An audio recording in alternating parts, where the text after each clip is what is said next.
Bonjour à tous. Je redis encore une fois, bonjour à tous. Bienvenue dans la maison du Seigneur. Amen, frères et sœurs. Ce matin, on est ensemble. Enfin, on a cette grâce encore de pouvoir être ensemble pour venir adorer et louer l'Éternel. Non, frères et sœurs? Je ne sais pas quelle est votre attente ce matin, mais dans mon cœur, j'ai cette joie de savoir que je suis à l'endroit qu'il faut, où le Seigneur peut pourvoir. Non? Je ne sais pas quels sont vos besoins ce matin, mais une chose est sûre, c'est qu'ils seront rencontrés ce matin. C'est pourquoi, dans notre cœur, on a besoin de transporter cette joie, de connaître le vrai Dieu. Non, frères et sœurs? Je ne sais pas, peut-être les circonstances qu'on peut regarder peuvent peut-être nous abattre un peu, mais on a besoin de considérer quel Dieu nous servons. Non, frères et sœurs? C'est pourquoi ce matin, je veux nous encourager. On va adorer, louer le Seigneur. Allons mettre tout le fardeau, tout souci au pied du Seigneur et venir reconnaître ce qu'il a fait dans nos vies. Et vous verrez cette joie qui prendra place, enlèvera tout fardeau, tout souci. C'est le temps pour nous aujourd'hui de nous réjouir dans sa présence et de nous attendre à lui, frères et sœurs, non? Ce matin, allons nous lever. Allons nous lever, allons louer l'Éternel. Vous savez, dans l'Ancien Testament, on nous dit que le peuple de Dieu montait au temple et il y avait plusieurs marches.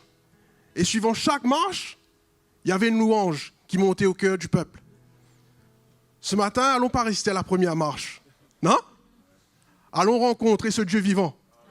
Allons le trouver parce qu'on a accès au lieu saint aujourd'hui. Non, frères et sœurs? On a accès au lieu saint. Et ça doit être une joie, une gloire pour nous ce matin. Donc, à nous réjouir. Allons monter ces marches et allons à la rencontre du Seigneur ce matin. Amen. Alléluia.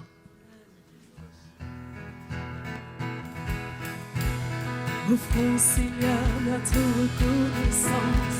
Son amour durera jamais. Car il est bon, il est au-dessus de tout. Son amour durera jamais. Chantons.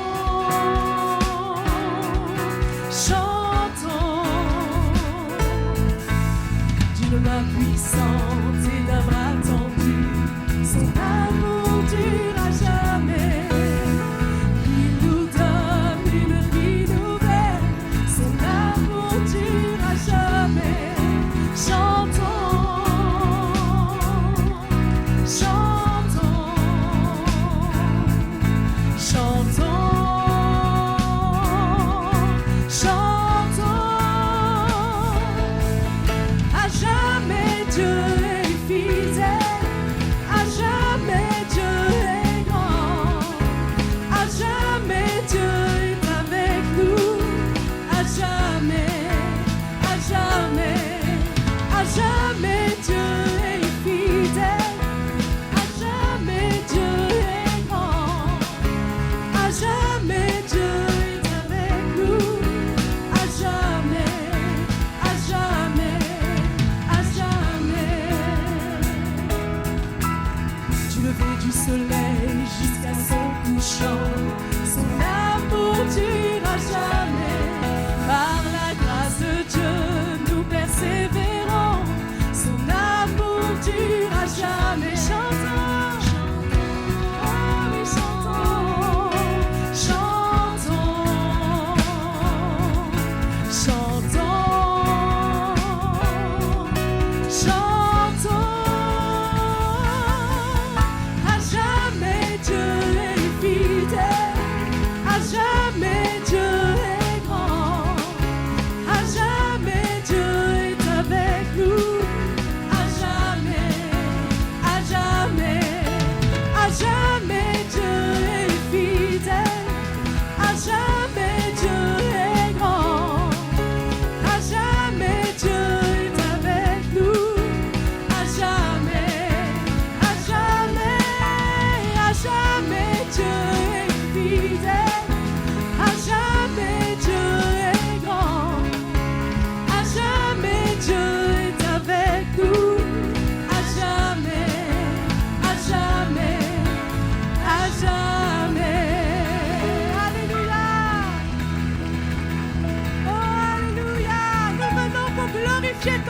Jésus. Nous venons pour glorifier ton nom. Nous venons pour glorifier ton nom. Nous venons pour glorifier ton nom. Nous venons pour glorifier ton nom. Jésus, tu es mon roi. Jésus, tu es Seigneur. Jésus, tu es mon roi. Jésus, tu es ma récompense. Nous venons pour glorifier ton nom. Oui, alléluia. Nous venons pour glorifier ton nom. Nous venons pour glorifier ton nom. Nous venons pour glorifier ton nom. Jésus, tu es mon roi. Jésus, tu es Seigneur. Jésus, tu es mon roi. Jésus, tu es ma récompense. Jésus, tu es mon roi. Jésus, tu es Seigneur.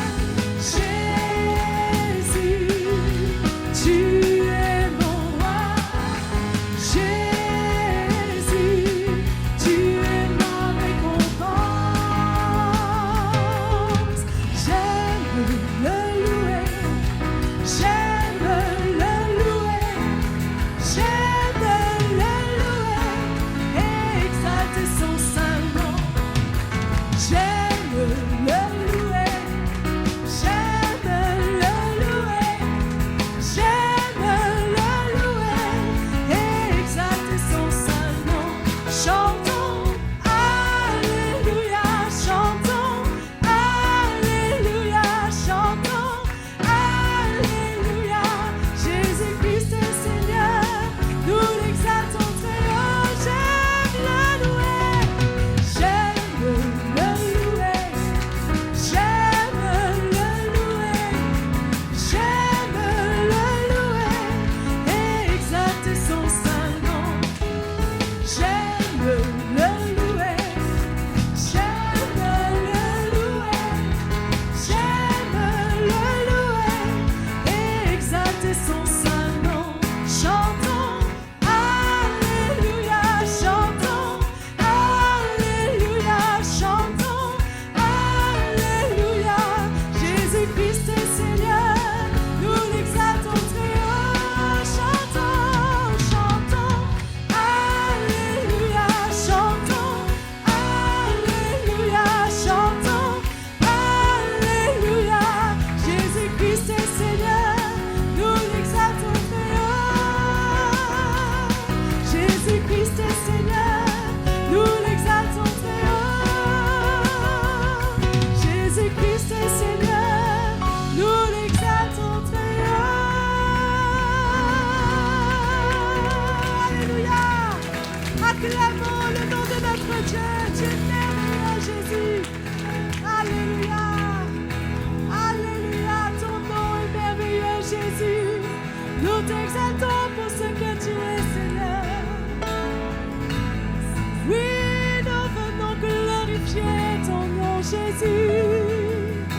Alléluia. J'aime louer ton nom. J'aime élever ton nom, Seigneur. Alléluia. Adorons-le. Adorons le roi des rois, le Seigneur de nos vies. Oh, à toi seul soit la gloire, Jésus. Alléluia, Alléluia. Alléluia.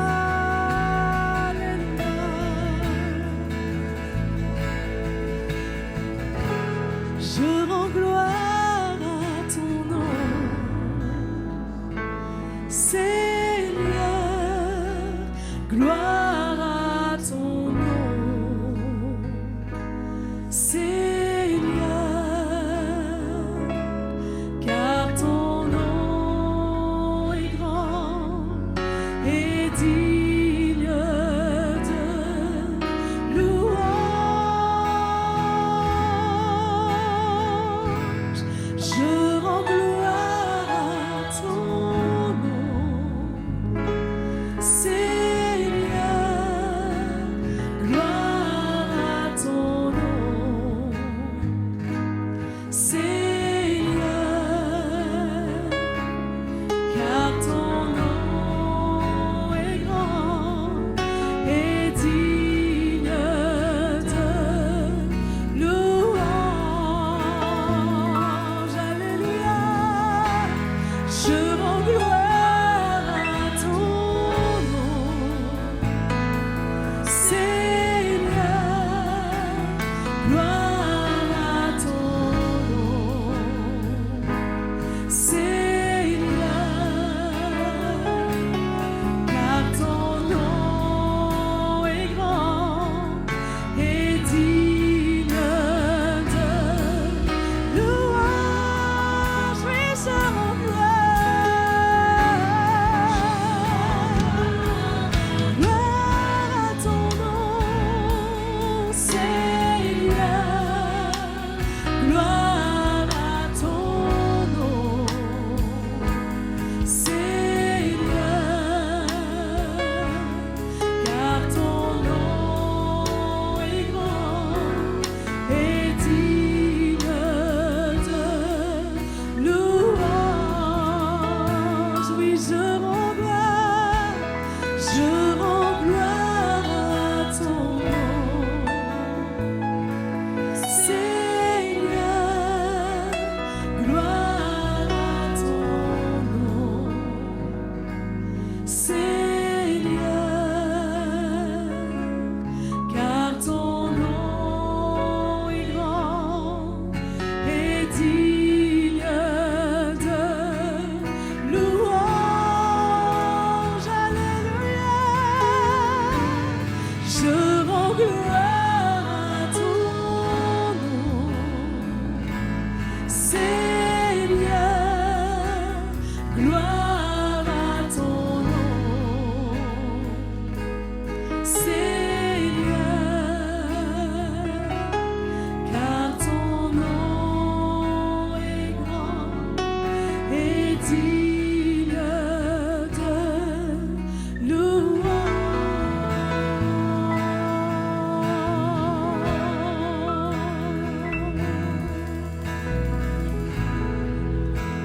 Dieu de gloire,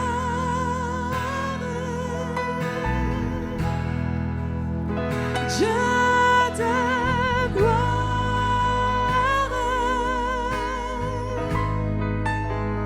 Dieu de gloire,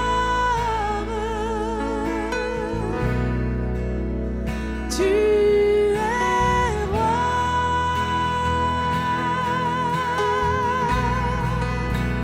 Dieu de gloire,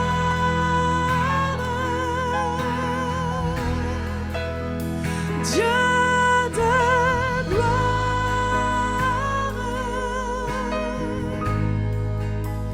Dieu de gloire,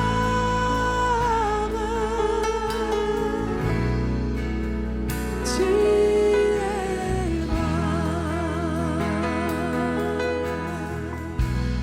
car tu es Dieu au-dessus de la terre.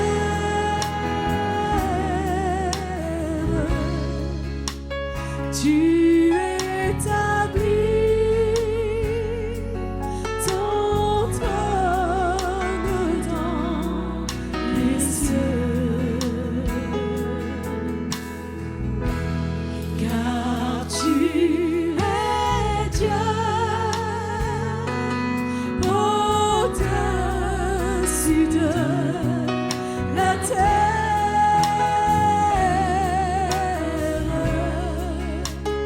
Tu es le roi, tu es le Saint Dieu, Dieu de gloire, Dieu de gloire, Dieu de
tu fais de grands prodiges, nous élevons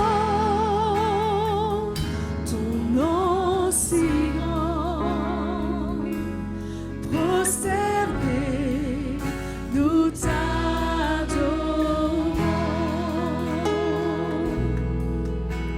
Saint est le Seigneur, la création déclare ta gloire. Digne d'être loué, nous adorons ta majesté.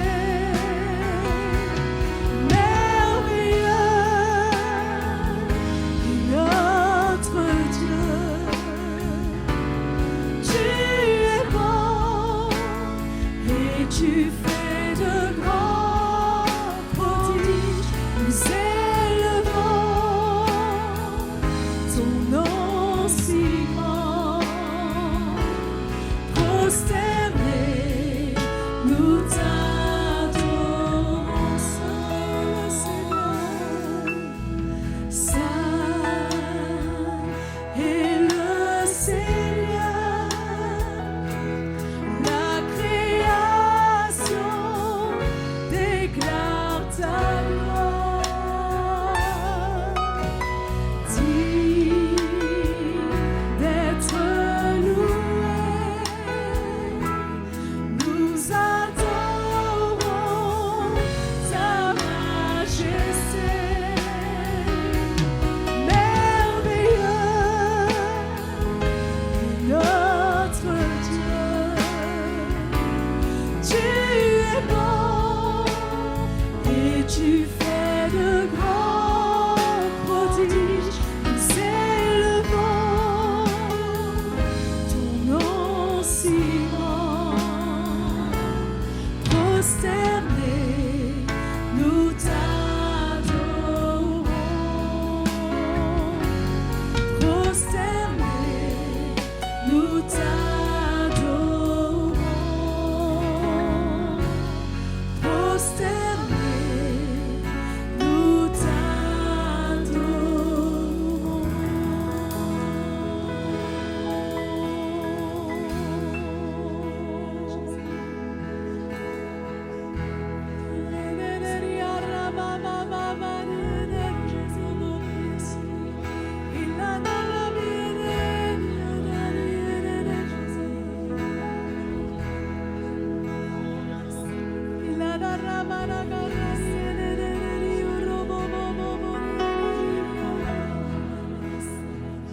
Alléluia,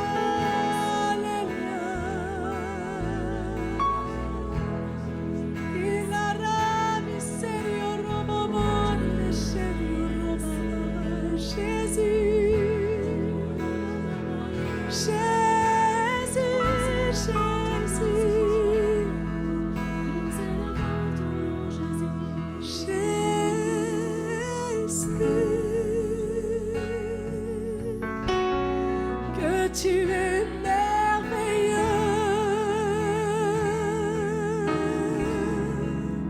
tu es si doux,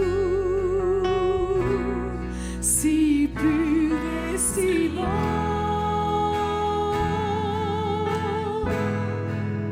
Tu resplendis comme l'étoile du matin.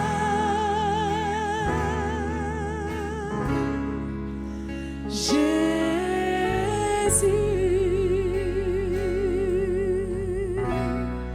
que tu es merveilleux.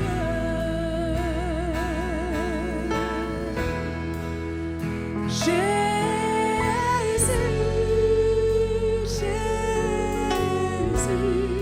que tu es merveilleux.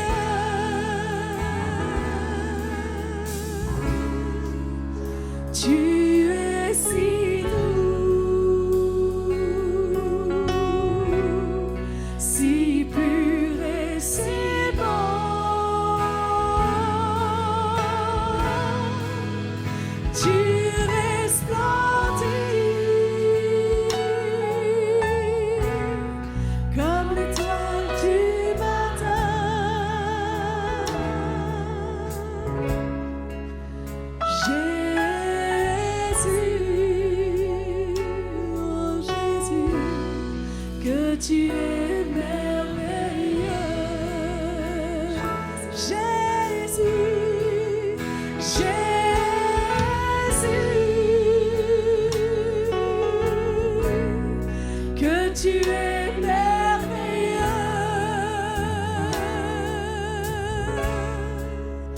Tu es si doux,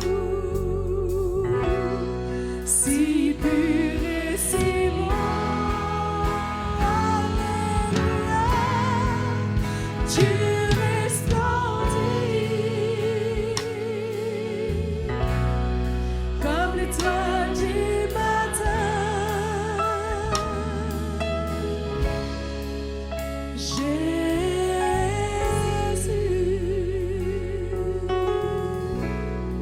Que tu es merveilleux,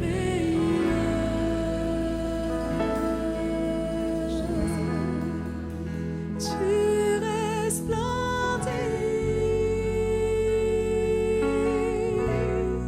comme l'étoile du matin.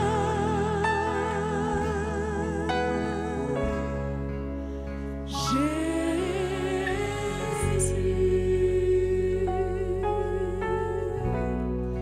que tu es merveilleux,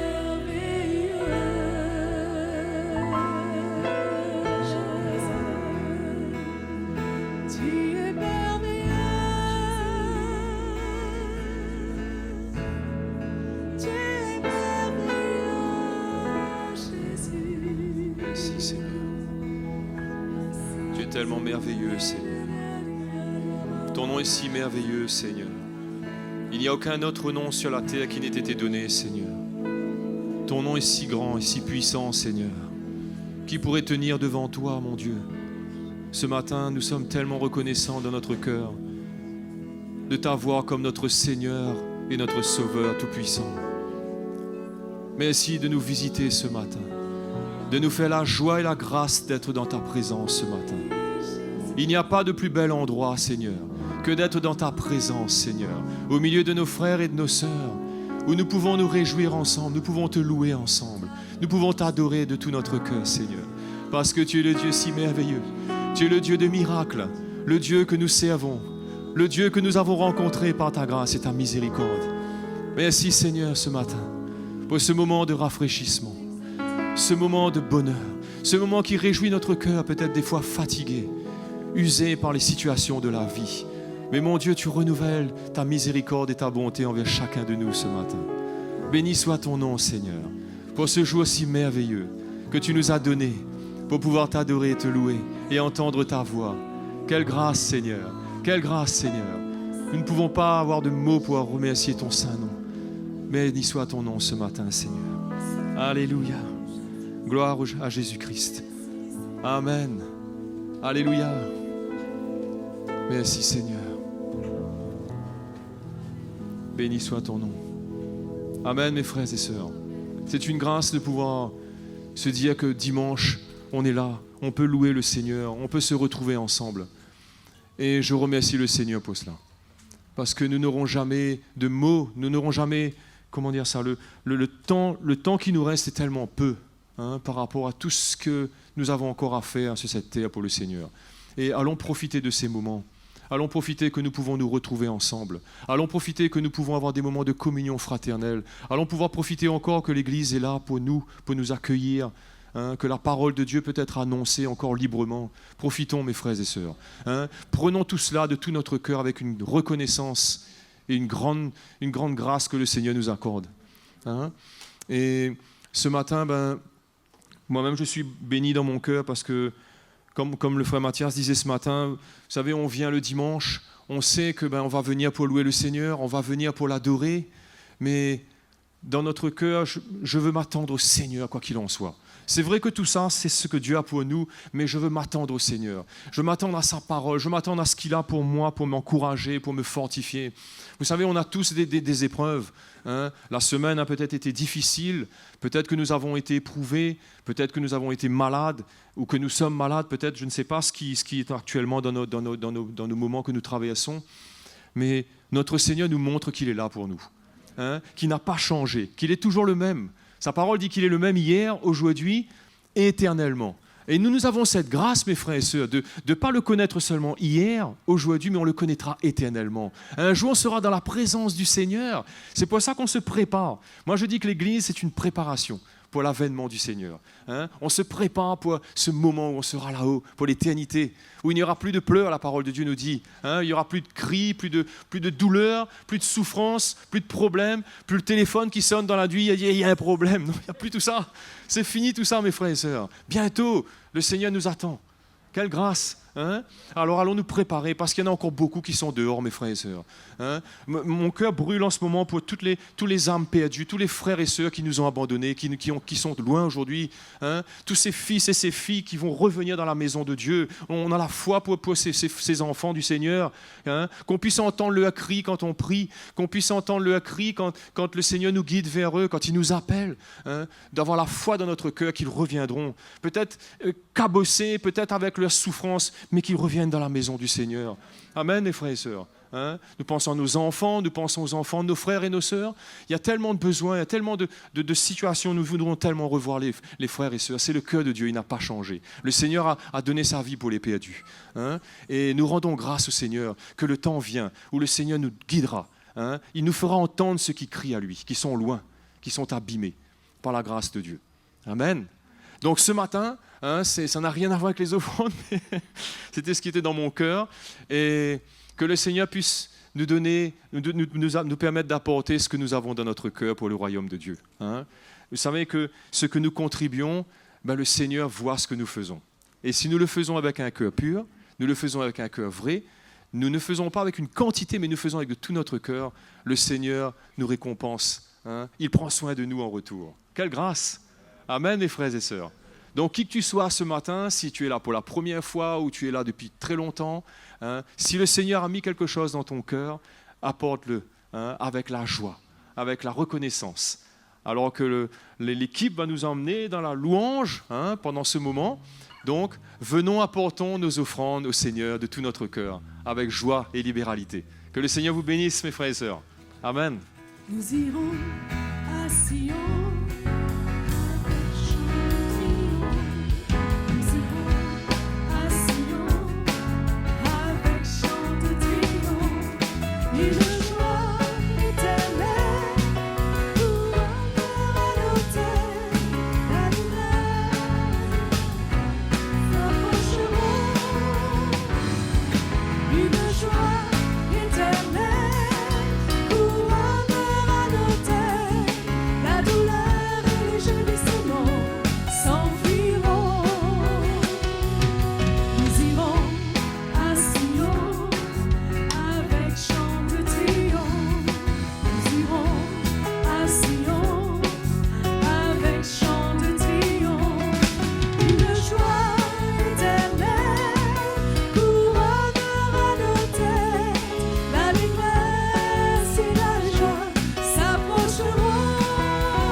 Bonjour les frères et sœurs.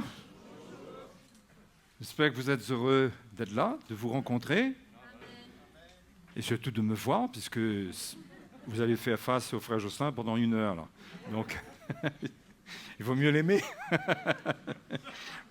Mais moi, je vous aime. Hein, et nous sommes là pour permettre à l'Évangile de construire nos vies parce que c'est l'Évangile qui construit nos vies.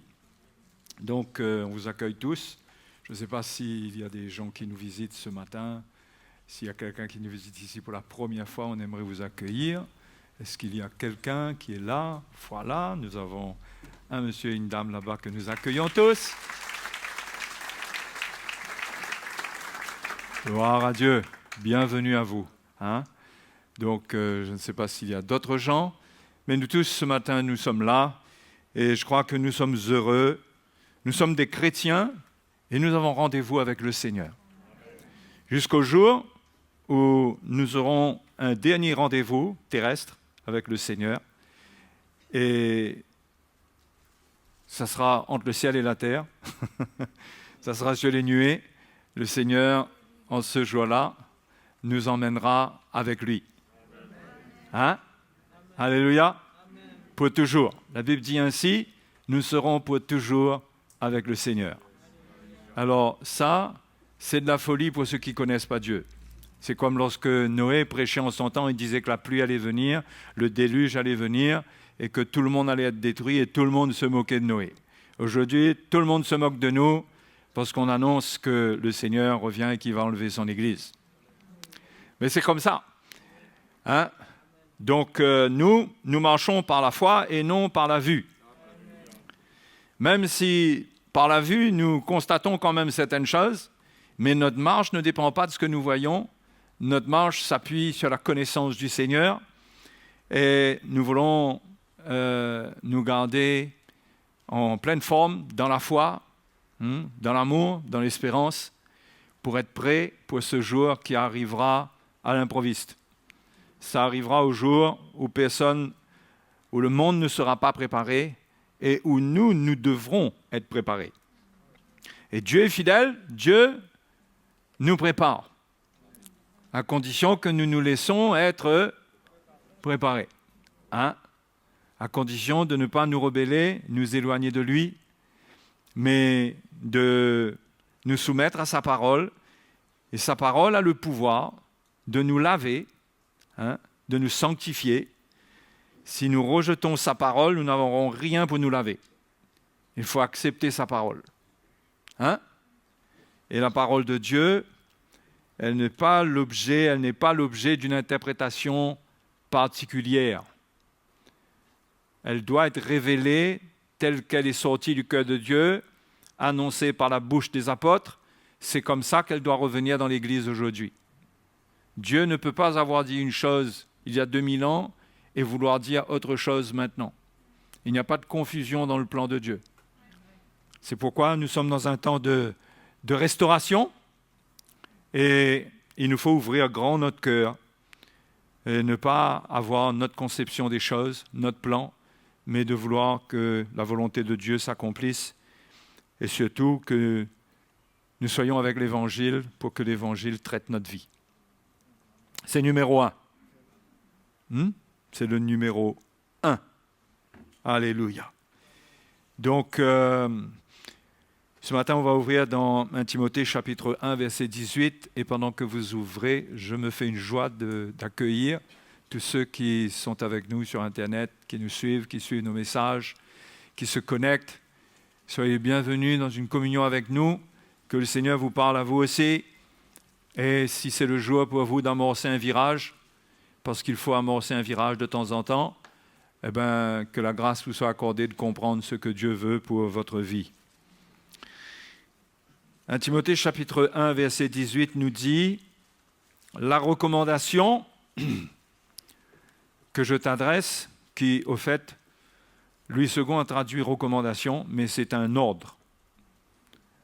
Le mot grec paragélia, c'est pas juste une recommandation. C'est un ordre qui est donné par un supérieur dans l'armée. On ne rigole pas avec ça. OK? La recommandation que je t'adresse, Timothée, mon enfant, selon les prophéties faites précédemment à ton sujet, c'est que d'après elles, tu combattes le bon combat en gardant la foi et une bonne conscience. Donc, Paul ordonne Timothée, il lui ordonne de combattre le bon combat. Il y a eu des prophéties, mais dans les prophéties, il n'y a pas eu que des promesses que Dieu allait l'utiliser, que Dieu allait faire des choses, mais c'était soutenu par un encouragement, par un ordre à combattre. Si l'on ne combat pas, nous risquons de voir nos promesses être jetées à l'eau, tomber dans le fond de l'eau et qu'on ne les récupérera pas. Il faut mener le bon combat en gardant la foi et une bonne conscience. Cette conscience, quelques-uns l'ont perdue et ils ont fait naufrage par rapport à la foi.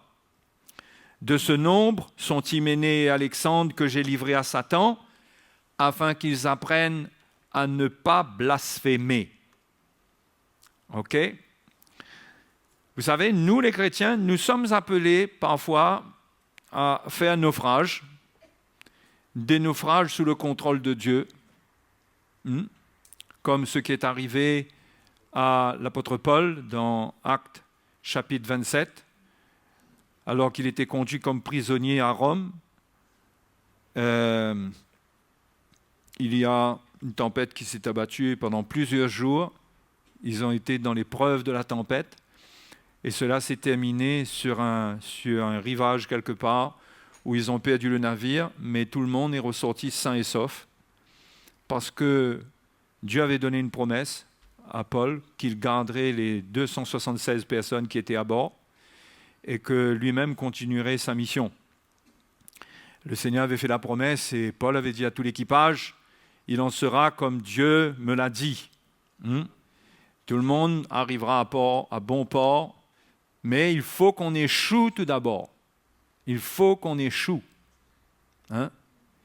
Et il y a échoué et échoué. Il y a échoué et échoué. Il faut échouer sur le bon rivage conduit par le Seigneur, mais il ne faut pas que échouer se transforme en échec. Voilà, je commence ma prédication avec un jeu de mots là. Mais ça va vous marquer un peu l'esprit, ça va vous aider à retenir un peu ce que je suis en train de vous dire. Mais si nous sommes appelés à faire quelques naufrages, il ne faut pas que ce soit un naufrage par rapport à la foi. Pas un naufrage par rapport à la foi. Le naufrage par rapport à la foi, c'est-à-dire en ayant quitté la foi, en n'ayant plus les paroles de la foi, ce sont des naufrages dangereux qui vont nous faire échouer sur des rivages qui sont dangereux et qui ne sont pas dans le plan de Dieu et qui peuvent en finir avec notre vie.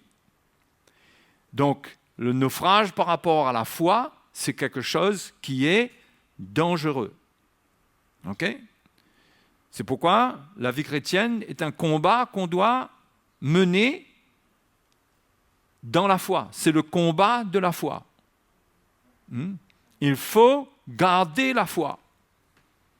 On passe par des circonstances, mais on doit se fortifier, s'affermir, afin qu'on ressente que notre foi ne descend pas, ne fléchisse pas, mais qu'elle reste ferme. La Bible dit qu'Abraham a été affermi par la foi et qu'il a cru jusqu'au bout. Il a espéré contre toute espérance, malgré tout ce que son corps lui dictait, lui envoyait comme signaux négatifs, que c'était impossible qu'il allait avoir une postérité. Mais il a gardé la foi. Et c'est ce que Dieu dit qui prévaut. Ce n'est pas ce qui se passe sous nos yeux. Mais nous pouvons passer dans la tempête. Mais il faut garder la foi. Nous pouvons avoir des circonstances difficiles. Mais si les circonstances difficiles nous font abandonner la foi, nous ferons de vilains naufrages. Des naufrages catastrophiques qui peuvent engager le sort, notre propre sort spirituel, notre propre avenir même éternel, le sort de notre famille, le sort de nos enfants, le sort de notre conjoint. Tout cela est engagé par nos vies selon que l'on mène le combat de la foi ou non. Et c'est la foi, la Bible dit, le juste vivra par sa foi. Le juste vivra par la foi. Et les frères et les sœurs, la chose la plus précieuse que nous avons pour aller jusqu'au bout, c'est la foi. Parce que c'est l'abandon de la foi qui entraînera beaucoup de chrétiens en dehors du plan de Dieu dans les derniers temps. La Bible parle de cette apostasie ou de cet abandon de la foi. Paul dit que plusieurs abandonneront la foi. Ça ne parle pas seulement de ceux qui arrêteront de croire qu'il y a un Dieu qui existe, mais ça parle de l'abandon de la foi. Cette foi que l'Évangile nous révèle pour notre persévérance. Il s'agit de cette foi-là, pas de la foi qu'on avait dans le monde quand on croyait en Dieu peut-être, mais la foi que Dieu nous donne par l'Évangile. Beaucoup vont abandonner cette foi-là. Donc, première chose, c'est qu'il faut garder la foi pour arriver à destination. Amen. Et quand on sent que la foi baisse, on en ressent les signes. On s'éloigne de la prière. On s'éloigne de la parole de Dieu. On s'éloigne de la communion fraternelle. On n'a plus envie, on devient tiède. On fait des efforts immenses, intenses pour persévérer. Cela veut dire que quelque part, nous sommes peut-être en train d'abandonner la foi. Nous ne la nourrissons plus. Nous ne l'édifions plus. Et nous retournons à une foi qui repose sur une croyance. Et là, nous sommes en lutte. Et là, notre navire, il est livré au vent sans le contrôle de Dieu. Parce que quand on garde la foi dans le navire, comme Paul a eu la foi, il dit « J'ai cette confiance qu'il m'en sera comme Dieu l'a dit ». Quand on garde la foi dans le navire, Dieu prend le contrôle de toute la tempête et de toutes les circonstances. Et même si nous devons échouer quelque part, le Seigneur a un plan. Donc, la première chose, c'est que Paul dit qu'il faut combattre le bon combat en gardant la foi, mais Paul rajoute en gardant une bonne conscience. Et il montre le rôle de la bonne conscience pour garder la foi. Il dit, cette conscience, quelques-uns l'ont perdue. Ils ont perdu cette bonne conscience. Cette bonne conscience, c'est ce cœur qui réagit par rapport à la voix de l'Esprit, qui réagit à la parole de Dieu pour se repentir, pour se laisser instruire. Quand quelqu'un n'est plus dans ce combat où il doit lutter contre le péché par la repentance, en s'humiliant, en cherchant l'instruction dans la justice, il risque de se perdre et de faire naufrage par rapport à la foi. Jésus a dit que le Saint-Esprit viendra et son ministère, ça sera de convaincre le monde en ce qui concerne le péché, d'instruire dans la justice. C'est le ministère de l'Esprit, de convaincre concernant le péché. Et c'est le même ministère pour nous. Le Saint-Esprit en nous parle dans notre conscience, parce que c'est notre conscience qui fait retentir la voix de l'Esprit en nous lorsque Dieu nous reprend, nous réprimande, ou nous instruit, parce que lorsque nous comprenons mal les choses, le Seigneur doit nous instruire. Et c'est le rôle du Saint-Esprit. Et le jugement. Jésus a dit que le Saint-Esprit viendra aussi. Il viendra rappeler qu'il y a un jugement. Donc, si on n'accepte pas la conviction de l'Esprit pour se repentir concernant le péché, si on n'accepte pas l'instruction du Seigneur dans la justice pour faire ce qui est juste, on s'expose à la troisième chose, c'est le jugement. Un jugement qui, pour certains, mettra un terme à leur vie pour les emmener au ciel. Pour d'autres, c'est un jugement qui les éloignera de Dieu. Parce que Dieu est souverain et il ne faut pas croire que Dieu décide toujours en notre faveur, quel que soit ce que nous faisons, quel que soit notre entêtement, notre obstination. Ok ? Ce n'est pas toujours ce qui se passe. Sinon, nous prêcherions la sécurité éternelle du croyant. Mais ce n'est pas le cas. C'est pourquoi le chrétien doit marcher dans la crainte de Dieu et il doit garder une bonne conscience. Il doit garder une bonne conscience. Savoir que quand Dieu lui parle, il se repent. Il se repent. Il n'a pas de justification. Souvent, les chrétiens se justifient trop. Ils ont beaucoup de justifications, mais on se justifie comment quand Dieu parle à notre cœur? Qu'est-ce qu'on a à dire? Et lorsque Dieu nous instruit, qu'est-ce qu'on a à dire contre l'instruction du Seigneur? Donc, quand on marche comme ça avec le Seigneur, on garde une bonne conscience. Et on n'a pas à craindre le jugement. Celui qui est parfait dans l'amour, il ne craint pas le jugement, nous dit l'apôtre Jean.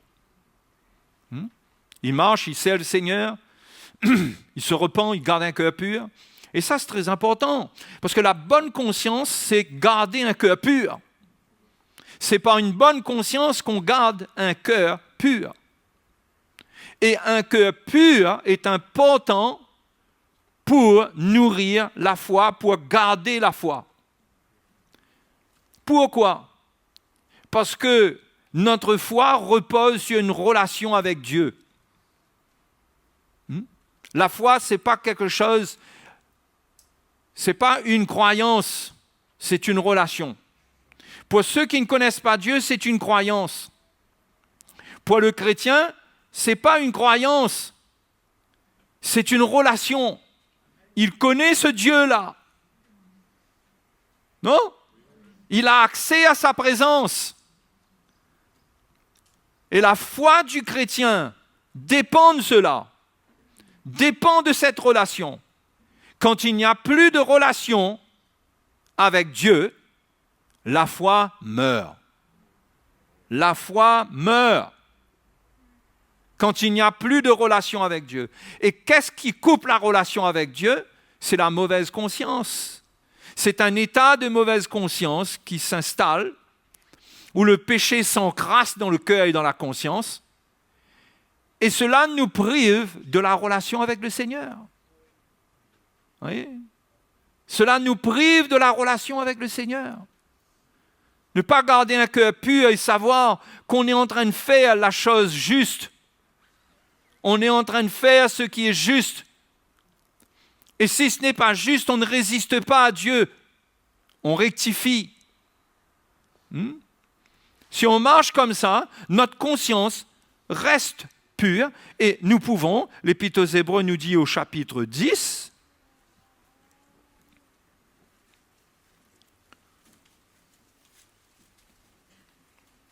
parce que l'Épître aux Hébreux nous exhorte à nous approcher de Dieu, au verset 22, approchons-nous donc avec un cœur sincère, dans la plénitude de la foi, les cœurs purifiés d'une mauvaise conscience. Vous voyez les deux éléments là? La foi et la conscience. Les cœurs purifiés d'une mauvaise conscience. C'est très important. Parce que si on garde une mauvaise conscience, on n'aura pas d'approche de Dieu. Notre conscience même va nous condamner en sa présence. Nous n'allons pas avoir de relation. Il faut que notre conscience soit pure. Et là, nous cherchons le Seigneur avec un cœur pur. Et nous sommes dans la foi. Nous gardons la foi. Et cette relation avec Dieu nourrit notre foi. Mais Paul dit que il faut, pour combattre le bon combat, il faut garder une bonne conscience. Tout chrétien doit s'assurer que dans son cœur, il est clair. Et on ne peut pas être clair si on marche dans les ténèbres, si on vit dans le péché, si on désobéit à Dieu. Et bien que, parce que quand Dieu nous convainc, la conviction ne demeure pas toujours, mais parfois la condamnation de la conscience revient. On se demande, oh là, on se pose des questions à l'intérieur de nous-mêmes. Il faut purifier notre cœur de cette mauvaise conscience pour toujours avoir une relation avec le Seigneur. Toujours. Quand nous venons devant lui, quand nous le cherchons, nous allons être encouragés à prier. Nos prières ne seront pas mortes. La Bible nous dit que Dieu nous purifie dans notre conscience des œuvres mortes. C'est dans Hébreux chapitre 9. Hébreux chapitre 9. Vous allez bien? Vous suivez? Alléluia, on est là pour s'instruire dans le Seigneur. Quelle grâce. Au chapitre 9 et le verset 14. Combien plus le sang de Christ qui par l'Esprit éternel s'est offert lui-même sans tache à Dieu, purifiera-t-il votre conscience des œuvres mortes afin que vous serviez le Dieu vivant? La conscience doit être purifiée des œuvres mortes. Parce que la conscience peut produire des œuvres mortes. On peut réaliser qu'il y a des choses qu'on a besoin de faire, mais on peut les faire en dehors d'une relation avec Dieu. Et parce qu'on est aussi condamné, on n'est pas conforme à la parole du Seigneur, cela nous fatigue aussi. On peut être dans cet état-là. Et savoir qu'on a besoin de prier. Et sans purifier notre conscience, sans purifier notre cœur, on cherche à prier. Mais la prière est une œuvre morte. Il y a des prières dont la Bible dit que ce sont des abominations aux oreilles du Seigneur. Donc la prière elle-même peut être une œuvre morte. N'importe quoi qu'on va faire si on est coupé du Seigneur, parce qu'on marche dans les ténèbres, en même temps on essaye de se relever, de se rattraper avec quelques œuvres. On se dit, ah là il faut que je prie, là ceci, cela. Mais ce qu'il faut, c'est purifier sa conscience, son cœur, des œuvres mortes, du péché. Pour que ce que l'on fait, on le fait dans une relation avec le Seigneur et c'est vivant. On aura une relation vivante avec le Seigneur. Sinon, notre prière sera morte. Notre adoration peut être morte. Parce qu'on ne veut pas obéir au Seigneur. On n'a pas de soumission, on n'a pas d'obéissance. Et là, ce qu'on fait, c'est des œuvres mortes et on n'arrive pas à servir Dieu. On n'arrive pas à servir Dieu. On perd la joie du service parce que ce qui fait la joie du service de Dieu, c'est la vie que l'on ressent dans ce service. C'est ça qui nous encourage à servir le Seigneur. Ce n'est pas la loi, ce n'est pas qu'on doit, c'est de ressentir l'esprit de vie dans ce que nous faisons. Et je vais vous dire, frères et sœurs, il n'y a pas beaucoup de chrétiens qui expérimentent cela. Beaucoup de chrétiens sont sous la loi parce qu'ils se sentent forcés de faire des choses, parce qu'une des raisons, c'est que leur cœur n'est pas droit avec Dieu, ou parce qu'ils désobéissent, ou parce qu'ils ne se repentent pas. Et ils vont essayer malgré tout de faire des choses, croyant que ça va les aider. Mais non. Ça peut amener un découragement même, parce qu'on va ressentir que Dieu n'approuve pas. Qu'est-ce qui s'est passé avec Caïn? Caïn a présenté un sacrifice mort. À la différence de Abel. Abel a présenté un sacrifice vivant. Non? C'était un du premier-né de son troupeau qu'il a présenté. C'était un sacrifice vivant. C'était un animal, c'était vivant. Okay? Tandis que Caïn, lui, il n'y avait pas de révélation. Il a présenté un panier de fruits. Je ne sais pas qu'est-ce qu'il a présenté. Les prémices de sa culture. Mais pour Dieu, Dieu recherchait le sacrifice vivant. Et Dieu, la Bible nous dit qu'il a approuvé Abel et son sacrifice. Et il a rejeté Caïn et son sacrifice. Parce que Dieu a mis le regard sur Abel et sur son sacrifice, et il a posé le regard sur Caïn et sur son sacrifice. Ils avaient deux attitudes différentes. Abel, lui, il voulait des sacrifices. Il voulait présenter quelque chose de vivant. Il comprenait que Dieu demande des choses vivantes. Donc, quand on est coupé de la présence de Dieu, de la communion avec Dieu, alors bien sûr qu'il y a toutes sortes de doctrines qui existent pour nous aider malgré tout à nous relever, être positifs, confesser la Bible, l'auto-persuasion, toutes ces doctrines qui sont fausses, qui ne produisent que des œuvres mortes. Tout ce qu'il faut, c'est avoir un cœur pur pour garder une bonne conscience. Quand on a une bonne conscience, on est en relation avec Dieu, et ce que l'on fait dans notre relation avec Dieu, on le reçoit de Dieu, c'est vivant. La moindre chose qu'on fait, il y a la vie dedans.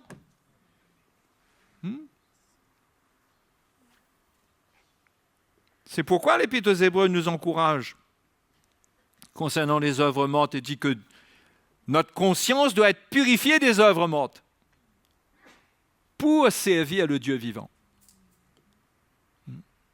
Un chrétien qui ne ressent pas la vie dans son service, il va se décourager. Parce que sa vie chrétienne ne repose sur rien. Et cela sera d'autant plus décourageant que lorsqu'il s'est converti, il a connu cette communion. Et il sait très bien qu'aujourd'hui, il n'a plus cette communion. Et que la vie chrétienne est une persévérance d'un poids insupportable. Parce qu'au départ, Dieu nous a fait grâce, nous a purifiés de nos péchés, nous avons été mis en relation avec Dieu sans aucun effort, rien, en croyant simplement. Et là, nous avons, au travers de cela, nous avions un élan de cœur pour servir le Seigneur, non ? Nous étions libres de faire des choses volontaires. Frère, s'il y a quelque chose à faire, appelle-moi. Non, pour ceux qui sont convertis au Seigneur, vraiment, ils ont été saisis par le Seigneur. C'était ça le langage. Ce n'était pas qu'un langage, c'était vrai. On pouvait les appeler nuit et jour. C'était le temps du premier amour. C'était le temps de la relation vivante. Frère, s'il y a besoin de moi, appelle-moi. Et au fur et à mesure, le langage a changé. Frère, si je suis disponible, pas de problème. Frère, oui. On l'appelle d'après ce qu'il dit. Eh bien, écoute, s'il n'y a personne d'autre, reviens vers moi. Vous comprenez comment ça change ?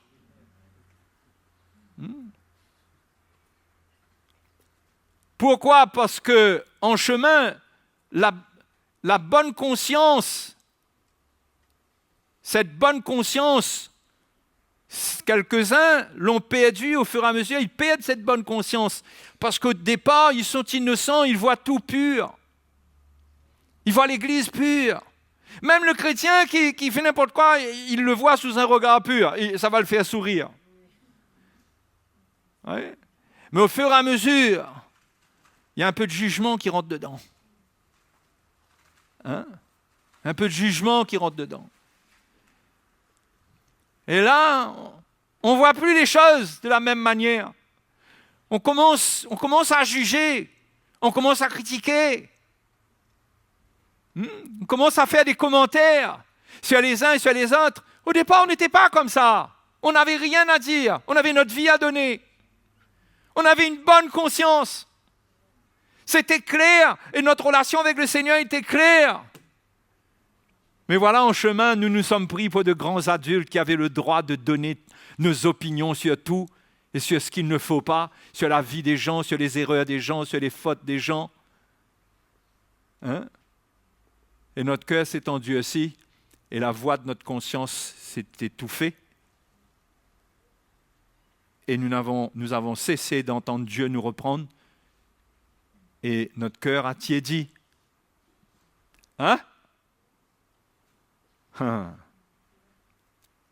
Et c'est là que notre relation avec le Seigneur change, parce que notre relation avec les gens change.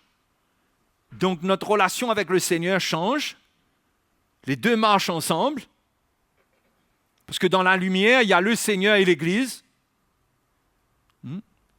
n'y a pas dans la lumière le Seigneur et l'Église, c'est un peu lumière, ténèbres. Tout est dans la lumière. Vous voyez? Donc, au départ, c'était comme ça. On a été transportés dans la lumière. Notre cœur, notre conscience ont été clarifiés, purs. Tout était beau, tout était innocent pour nous. Et puis, on a commencé à constater. Et on a commencé à faire face aux imperfections des autres qui nous bousculaient. Et on a perdu cette innocence de la conscience, cette pureté. Parce qu'on n'a pas vu, on a cessé de regarder à nos réactions à notre état. Et on a accepté en nous des choses qui ont faussé notre conscience. Et pour certains, le Seigneur les rattrape en chemin à un moment ou à un autre. Ils passent par une grande repentance. Dieu brise leur cœur et ils retournent sur le bon fondement. Pour d'autres, ils iront jusqu'à faire naufrage par rapport à la foi. Parce que cela peut nous amener loin. Quand nous n'obéissons pas à la conscience, parce qu'il faut bien comprendre que le Saint-Esprit nous parle, mais Paul dit dans Romains 9, 1, que le Saint-Esprit, que ma conscience m'en rend témoignage par le Saint-Esprit. La conscience, elle est imprégnée de l'enseignement qu'on reçoit. La conscience dépend de l'enseignement qu'on reçoit. D'accord ? Quelqu'un qui est sous la loi, sa conscience réagit par rapport à la loi. Et donc, il va se condamner facilement. Parce que pour lui, sa relation avec Dieu, c'est la loi. C'est la loi qui lui dit qu'est-ce qui est bon, qu'est-ce qui n'est pas bon. Il n'y a pas l'élément du Saint-Esprit dedans pour venir adoucir cela et amener la grâce de Dieu. Il y a la loi. Donc, la conscience dépend de l'enseignement qu'on reçoit. Si on reçoit un enseignement faussé, notre conscience sera faussée parce que notre conscience épousera l'enseignement qui est soi-disant de Dieu et c'est par cela que nous allons approuver ou désapprouver des choses. Qui comprend? C'est par là que nous allons approuver ou désapprouver. Mais il y a un niveau où le Saint-Esprit n'est plus avec les faux enseignements.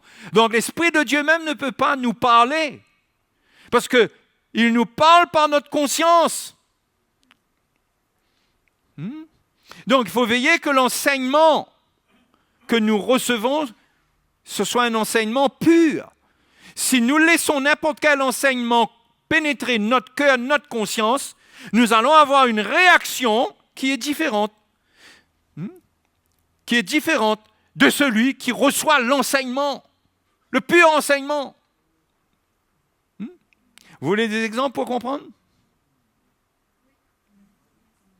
Si je dis oui, il va croire que je n'ai pas compris. Mais ce n'est pas grave si on ne comprend pas. On est là pour insister. Quand nous devenons chrétiens, notre conscience est purifiée par le sang de Christ. Déjà là, la croix fait sa première œuvre. Non? Le sang de Jésus, c'est la croix de Christ. Ça. Notre cœur épouse la croix de Jésus. D'accord? Notre cœur, au fait, sous la Nouvelle Alliance, notre cœur est appelé à s'identifier au message de la croix. Donc, notre conscience, elle est, au fur et à mesure de l'enseignement qu'on reçoit, notre conscience réagit par rapport à la croix. C'est-à-dire qu'un chrétien de la Nouvelle Alliance, il va réagir différemment d'un chrétien de l'Ancienne Alliance. Un chrétien de la Nouvelle Alliance, de l'Ancienne Alliance, par exemple, un mari, c'est souvent l'exemple le plus clair que je peux donner. Sous l'Ancien Testament, l'homme, le chef, mais alors, vraiment. Et pour lui, dans sa conscience, s'il y a un problème, Que dit la loi? D'accord? C'est ça qui est dans sa conscience, lui. Et il va être légaliste. Il n'y aura même pas une porte ouverte pour que sa femme lui dise quelque chose. Mais sous la nouvelle alliance, ce qui renouvelle la conscience, c'est la croix. C'est la croix. Et quand un mari a la croix, qui a touché sa vie, sa conscience, elle est influencée par cette croix-là. Il ne réagit plus d'après la loi seulement, mais il a une conscience qui lui parle pour lui dire, par le Saint-Esprit, eh bien, écoute ce que ta femme a à te dire. Tu es allé un peu trop loin dans tes paroles, repens-toi. Vous comprenez comment c'est différent? Hein? Les deux alliances produisent une conscience différente. La différence, c'est le Saint-Esprit aussi. C'est la croix qui est révélée, qui révèle une attitude dans la vie qui est différente de la loi, parce que la croix nous appelle à renoncer à nous-mêmes, tandis que la loi nous appelle à nous défendre. La loi. La loi nous appelle à nous défendre. Œil pour œil. Œil pour œil. Dent pour dent. Ça, c'est la loi. Et la croix, non. La croix, c'est si quelqu'un te frappe sur une joue, il faut lui tendre l'autre. Vous comprenez? C'est différent. Et tout ça, c'est dans notre conscience, c'est dans notre cœur. Dieu a écrit ses lois, sa parole dans notre cœur. Et il y a une conscience qui est produite par la loi de Christ, par la parole de Christ. C'est pourquoi il faut faire la différence entre la parole de Christ et la parole de Moïse et la parole de la loi. Ou même la parole, ce qu'on dit, la parole de Dieu.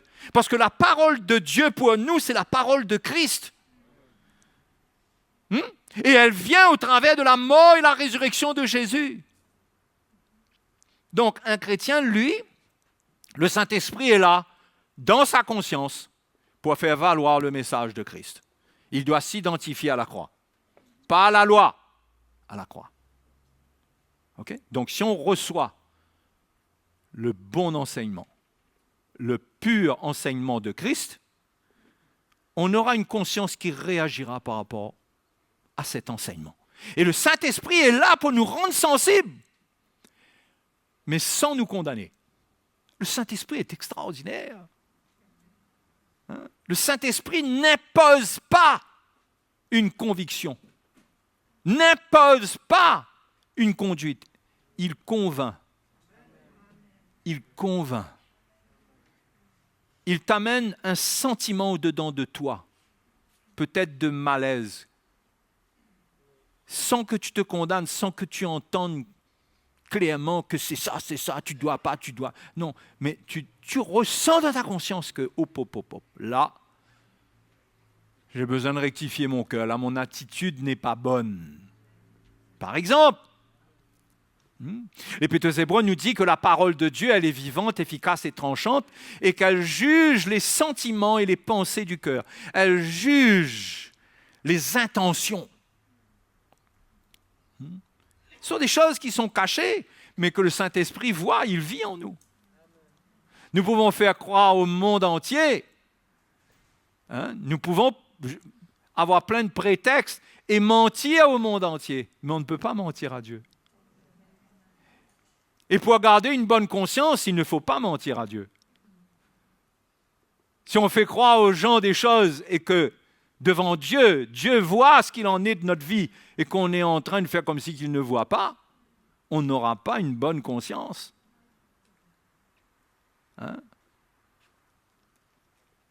Est-ce que vous voyez l'importance qu'il y a de garder une bonne conscience, de répondre au Saint-Esprit?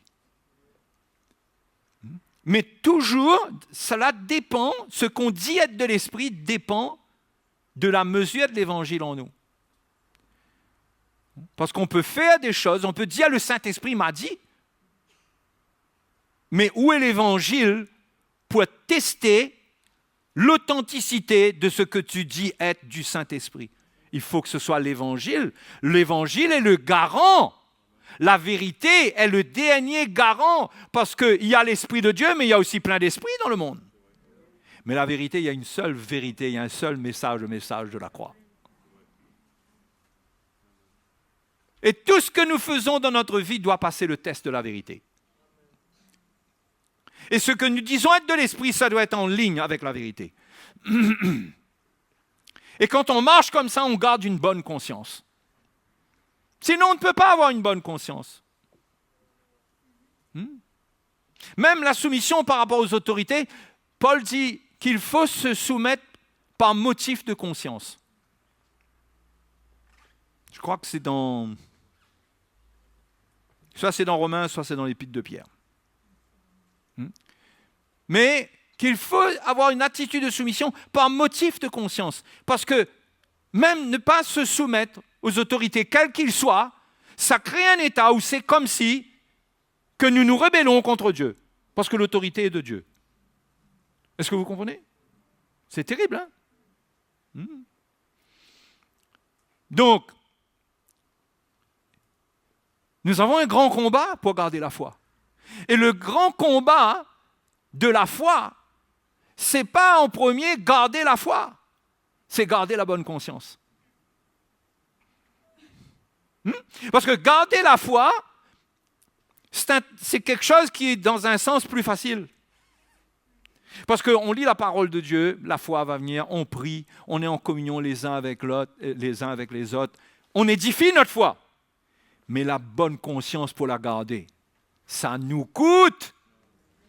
Parce que pour garder la bonne conscience sous la nouvelle alliance, il faut s'humilier, il faut se repentir, il faut aller arranger nos affaires.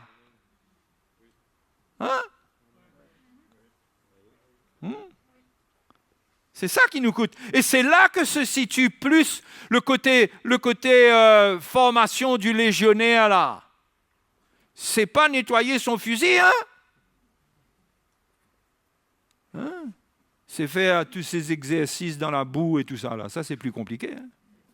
Quand on édifie notre foi là, on lubrifie notre fusil. Vous comprenez? On apprend les théories et tout. Et c'est bon. Mais il y a une partie de la formation qui est plus dure. Pour nous, c'est garder notre bonne conscience. Et si l'on veut que notre prière reste efficace, il faut garder une bonne conscience. Parce que quand nous aurons manifesté la foi, notre cœur devra être pur. Notre cœur devra être pur. Par exemple, un homme ou une femme, un conjoint qui gâte son cœur envers l'autre conjoint, et qui va prier, sa première prière, ça doit être « Pardonne-moi, Seigneur », si son cœur est gâté. Mais souvent, au lieu de faire cette démarche et de se repentir aussi avec l'autre, on va prier le Seigneur pour l'autre, parce qu'on a déjà établi que l'autre a tort.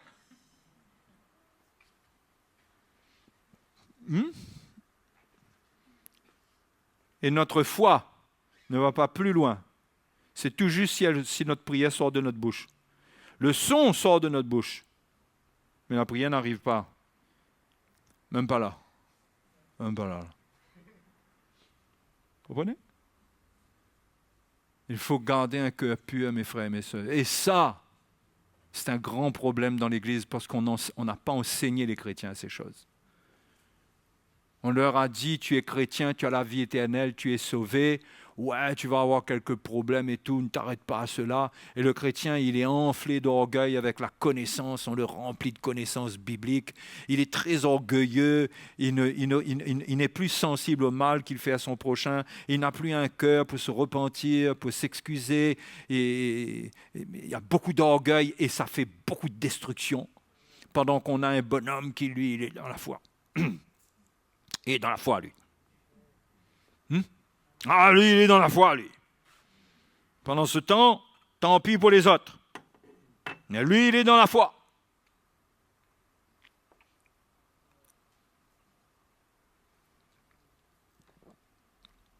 Avant que je fasse un naufrage par rapport à ma voix, je vais boire un peu d'eau.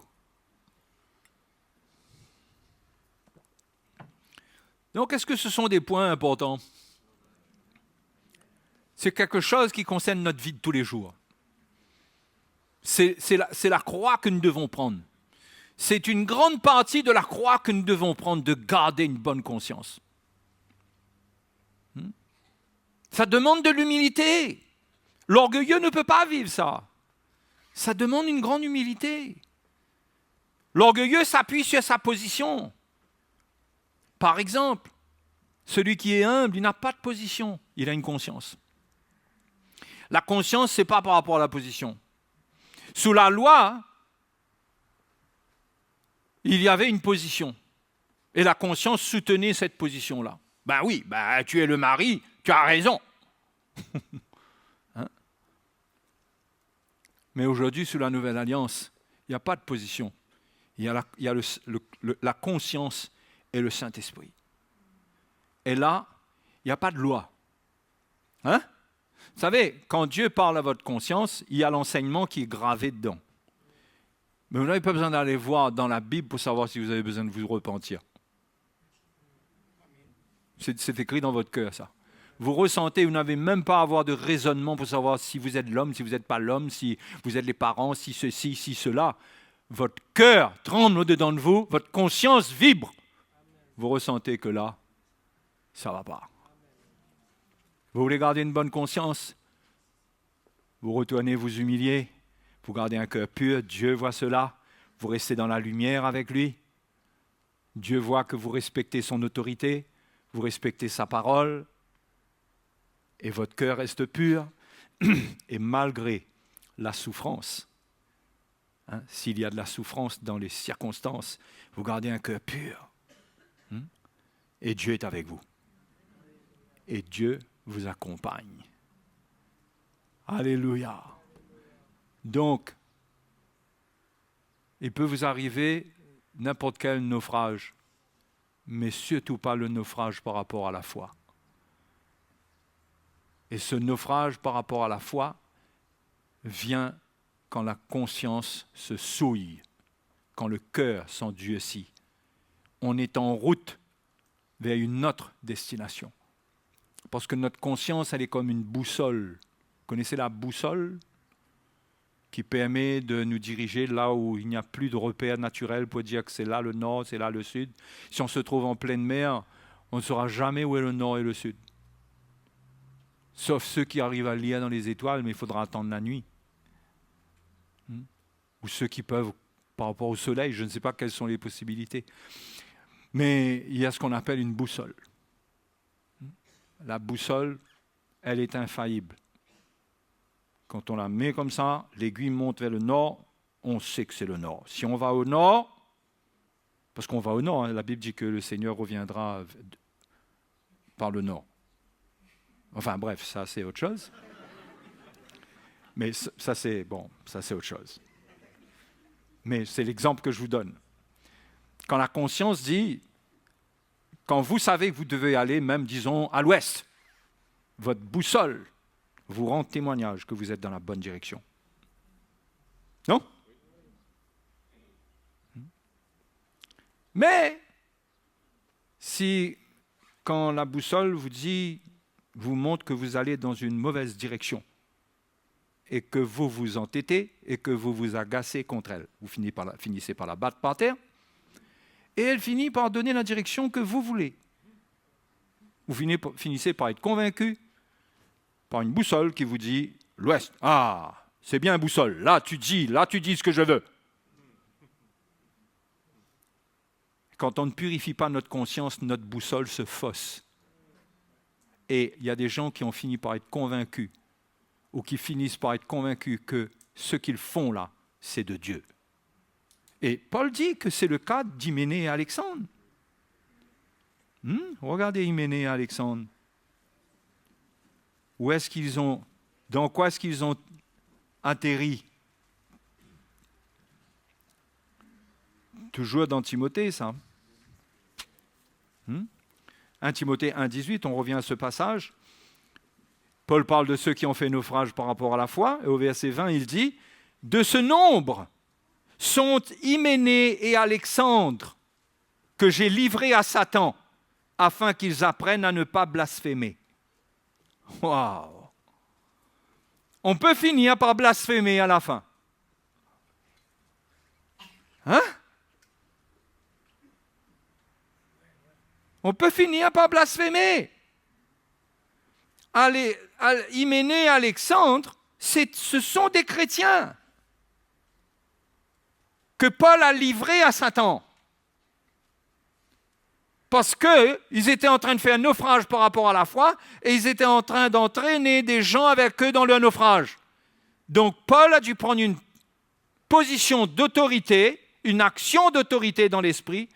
Il dit que j'ai livré à Satan afin qu'ils apprennent à ne pas blasphémer. Il blasphémait. Cela veut dire qu'il disait des choses qui allaient contre la vérité. Et quel genre de choses?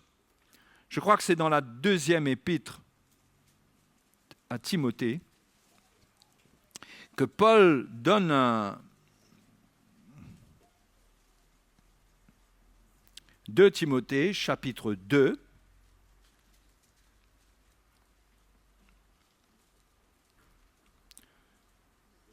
verset 15. « Efforce-toi de te présenter devant Dieu comme un homme éprouvé, un ouvrier qui n'a point à rougir, qui dispense droitement la parole de la vérité. » Vous voyez, quelqu'un qui a une bonne conscience, qui est clair, qui ne rougit pas. Évite les discours vains et profanes, car ceux qui les tiennent avanceront toujours plus dans l'impiété. Et leur parole rongera comme la gangrène. De ce nombre sont Hyménée et Philette qui se sont détournés de la vérité, disant que la résurrection est déjà arrivée et qui renversent la foi de quelques-uns. Vous voyez? Hyménée a entraîné beaucoup dans le naufrage de la foi. Ils ont renversé la foi. Ils sont arrivés à dire que la résurrection était déjà arrivée. Vous réalisez? À quelle conclusion on peut arriver?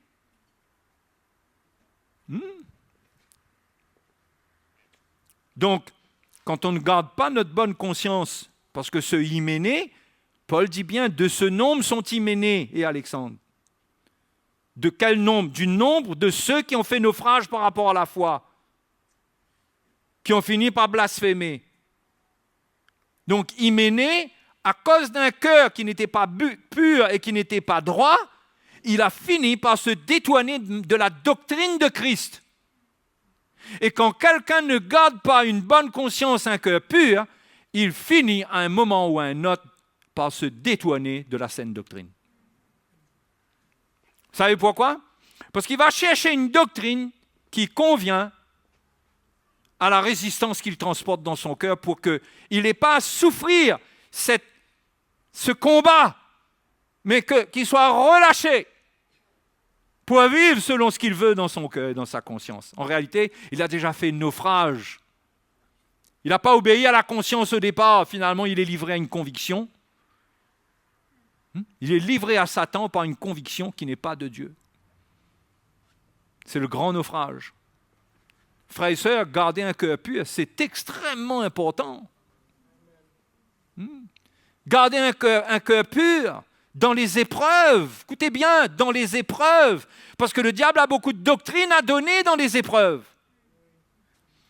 Parce que l'ennemi met l'accent sur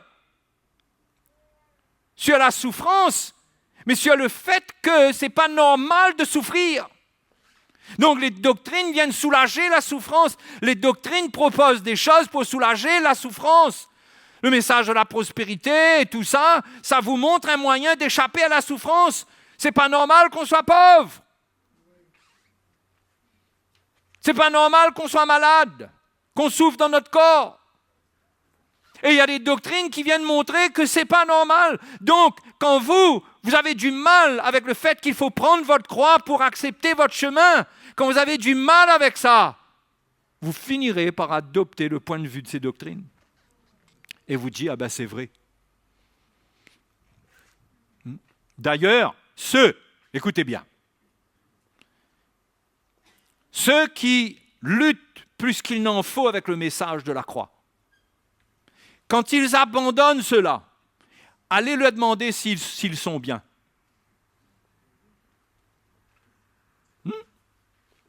Quand vous les rencontrez, la première chose qu'ils vous disent, c'est qu'ils vont bien. Vous n'avez pas déjà dit quelque chose? Dites, non, frère, moi je vais bien. Normal qu'il va bien, tu ne comprends pas toi?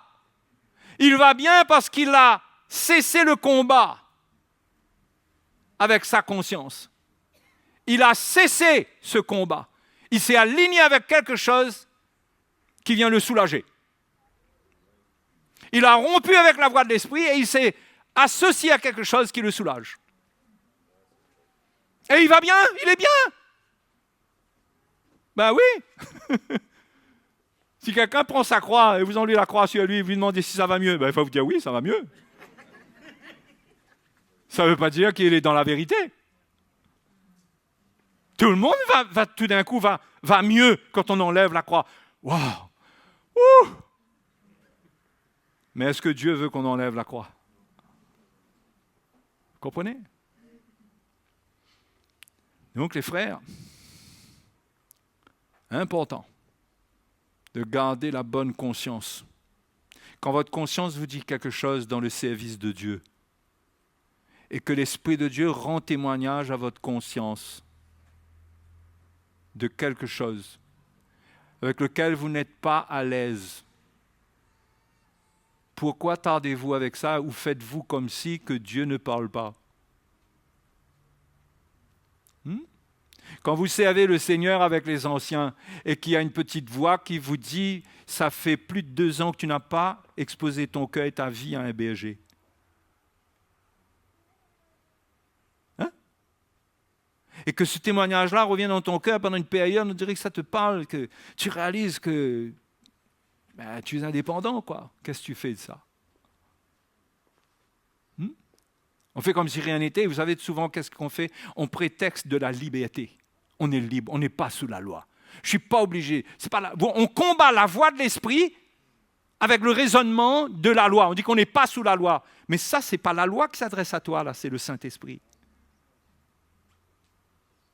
Hein? C'est le Saint-Esprit.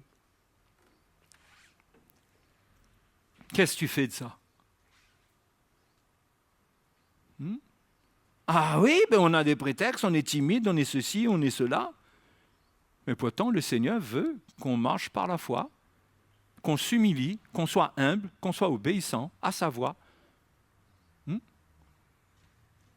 Et qu'on fasse ce qu'on doit faire, ce que l'on doit faire. Et c'est comme ça qu'on s'humilie, c'est ça s'humilier. Non? C'est ça s'humilier, mes frères et mes sœurs. Mais résister sans Dieu, si elle dit, ouais, mais tu sais, oui, mais. On encrasse notre conscience. Et ça nous fait du mal. Et ça peut nous donner un état de cœur où, au fur et à mesure, on n'a plus de communion avec Dieu, on n'a plus de communion avec les frères, on n'a plus de berger. Finalement, on n'a plus de berger. Parce que la parole des bergers n'a plus aucune valeur pour nous. Au contraire, on peut vouloir la fuir, cette parole. On peut même ressentir d'avance ce qu'ils vont nous dire. Ouais, mais l'Esprit de Dieu nous met à cœur d'aller entendre quand même.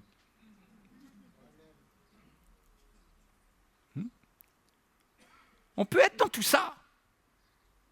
Mais le résultat est catastrophique parce qu'on est en train de fragiliser notre embarcation. On est en train de se préparer pour un naufrage. Tout doucement, l'eau ne rentre pas ici, l'eau ne rentre pas là, les planches pourrissent un peu plus. Et un jour, la cale est remplie d'eau. Il faut prendre soin de votre conscience en obéissant à la conscience sans prétexter de la liberté pour ne pas obéir. Il faut obéir. Il vaut mieux être trop dans l'obéissance que pas du tout. Quand on est trop dans l'obéissance, ceux qui voient qu'on est trop dans une obéissance qui nous condamne, ils nous rassureront.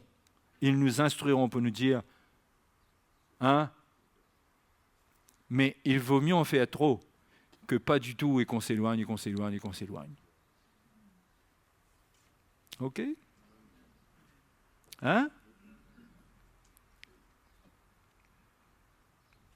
Alléluia. Hein? Jouez pas avec ça. Ça peut vous amener loin. Quand Dieu parle à votre cœur, obéissez. Obéissez, ne raisonnez pas. Obéissez. Parfois, vous allez paraître ridicule. Obéissez. Hein? Vous sentez que vous avez offensé quelqu'un et que le Seigneur vous montre. Tu as blessé là, tu laisses une mauvaise trace là. Ah, on a une conscience. Et vous savez, ceux qui gardent la bonne conscience, ils entendent beaucoup de l'esprit. Ils les reprendre. Ceux qui ne gardent pas une bonne conscience, ils entendent de moins en moins. Et il y a un moment, ils n'entendent plus. Et ils sont livrés à eux-mêmes pour faire leur propre volonté. C'est peut-être cela que... C'est peut-être tout simplement ce qui s'appelle être livré à Satan, peut-être, dans un premier temps. Quoique le fait d'être livré à Satan, c'est une action d'autorité dans l'esprit. Mais nous-mêmes, nous nous livrons à l'ennemi quand nous n'obéissons pas à l'Esprit de Dieu. Donc, voilà comment je voulais vous encourager.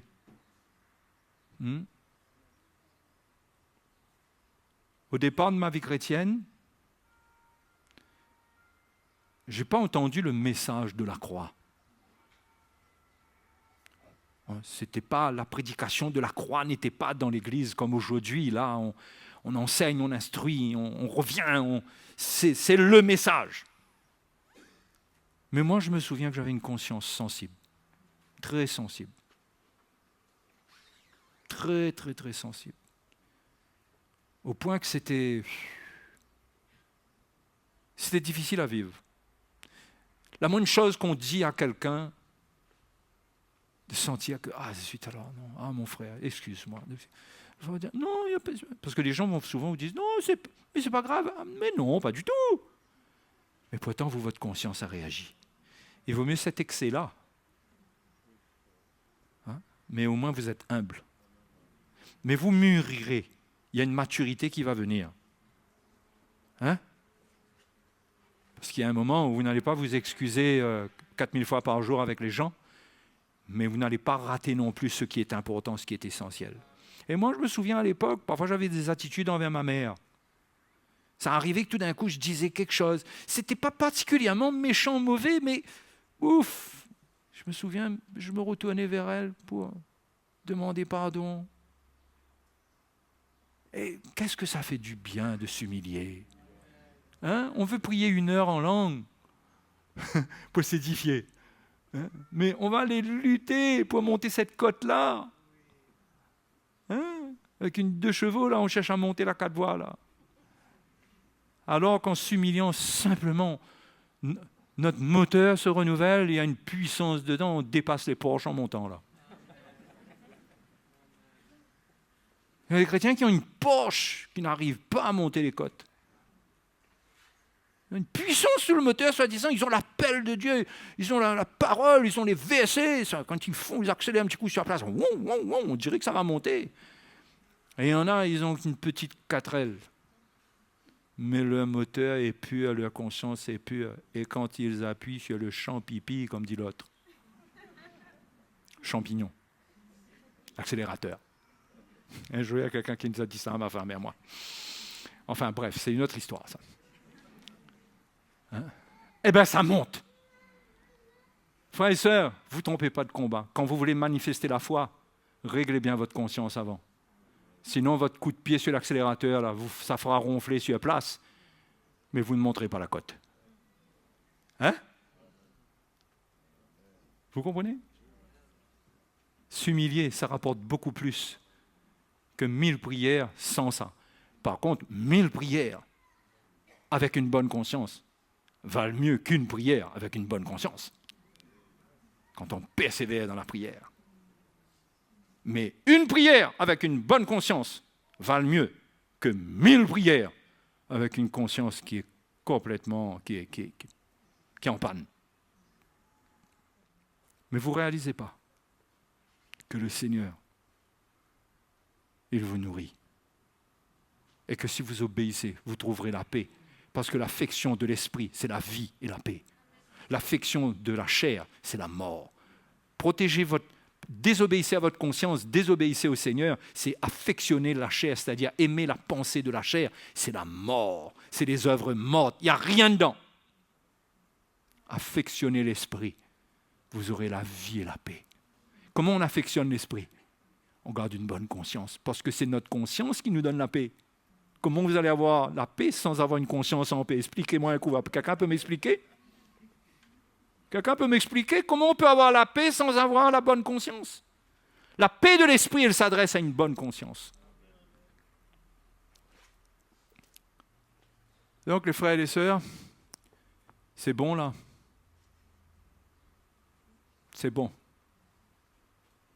On ne va pas faire un excès de prédication. Hein? On va prier. On va prier. Vous voulez arriver jusqu'au bout? Il y a les vagues, il y a beaucoup de choses qui viennent, hein, qui se lèvent contre le navire, hein, contre votre navire. Là. Il y a beaucoup de choses. Personnellement, en tant qu'Église, il y a beaucoup de choses. Est-ce que vous allez arriver jusqu'au bout?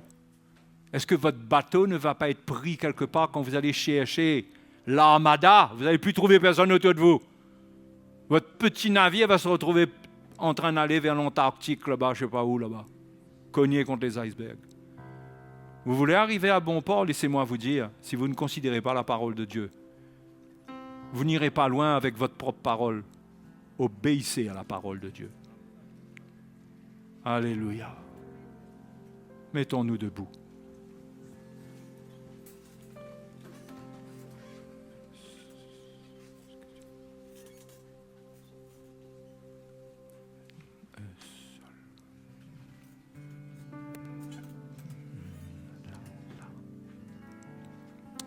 Alléluia.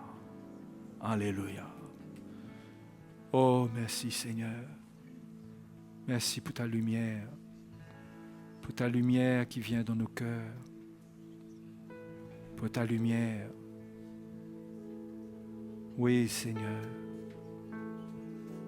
Ta lumière, elle est là pour nous éclairer. Elle est la véritable lumière. C'est la lumière de ton évangile. Elle ne trompe pas. Elle témoigne à notre cœur de la vérité. Ce matin, nous l'entendons, Seigneur. Nous tous. Nous tous. Et je te remercie, Seigneur, parce que tu es fidèle, parce que tu parles à chacun de nous. Tu parles dans notre cœur et à notre conscience. Et comme Paul l'a dit, nous nous recommandons à toute conscience d'homme devant Dieu. Tu parles, Seigneur. Merci d'accomplir ton œuvre et de ramener les cœurs ce matin et à la repentance, ceux qui n'obéissent pas. Ceux qui n'obéissent pas à la voix de leur conscience. Ramène les cœurs vers toi, Seigneur. Ramène ceux qui s'égarent, ceux qui se refroidissent. Ramène leur cœur ce matin dans le nom de Jésus. Dans le nom de Jésus, je prie que ta voix grave dans les cœurs ce matin. Ce que tu dis pour que tes paroles ne soient pas oubliées, pour qu'elles deviennent le fondement de notre conscience. Oui, Seigneur, qu'elles façonnent notre conscience, que l'Évangile façonne notre conscience pour que nous puissions réagir selon l'Évangile et non selon les paroles des hommes et non selon la loi. Père, au nom de Jésus, merci pour ta grâce ce matin qui s'étend sur la vie de ton peuple pour ramener les cœurs qui s'éloignent de toi. Seigneur, que ton nom soit glorifié. Alléluia. Merci Seigneur. Merci Seigneur.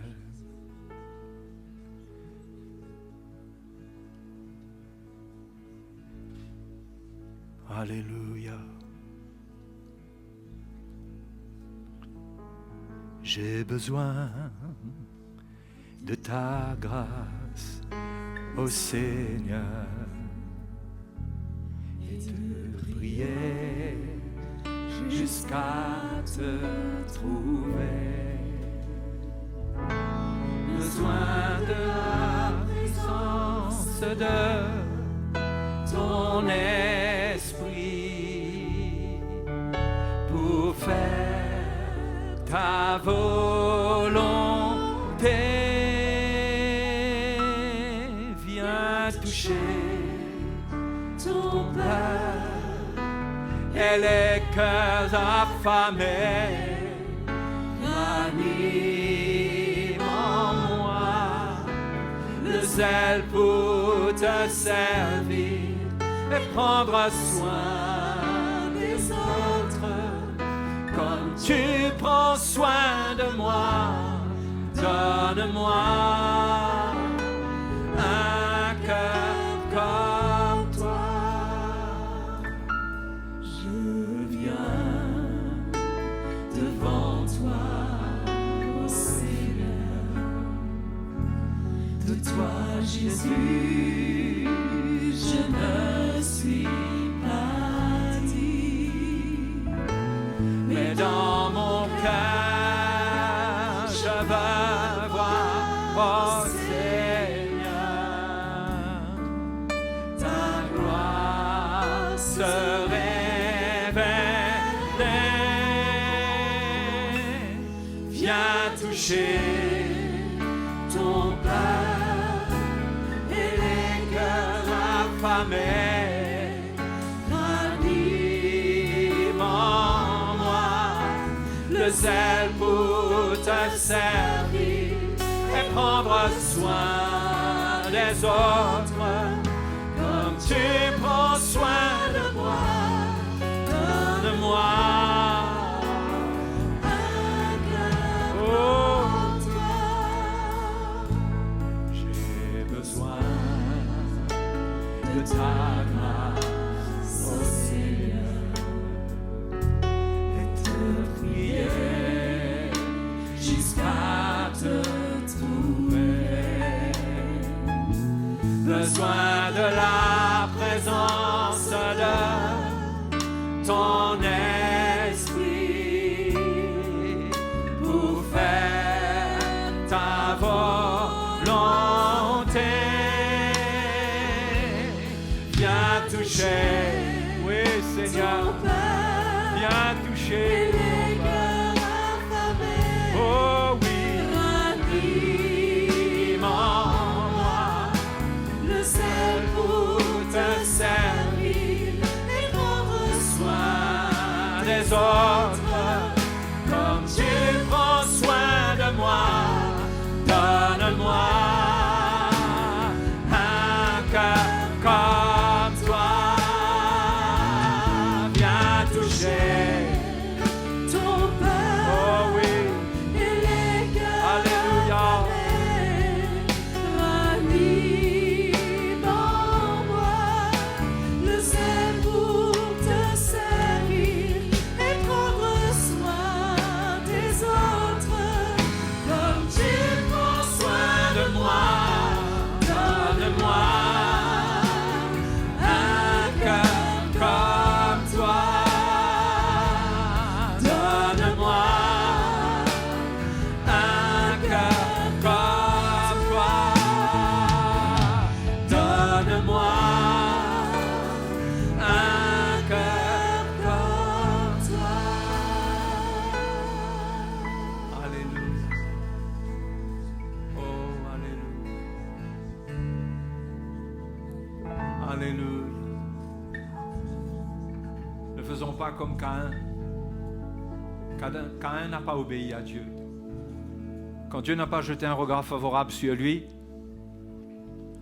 je crois que bien avant tout cela, au moment même, alors même qu'il avait son plan, je suis sûr que quelque part l'Esprit de Dieu parlait à son cœur.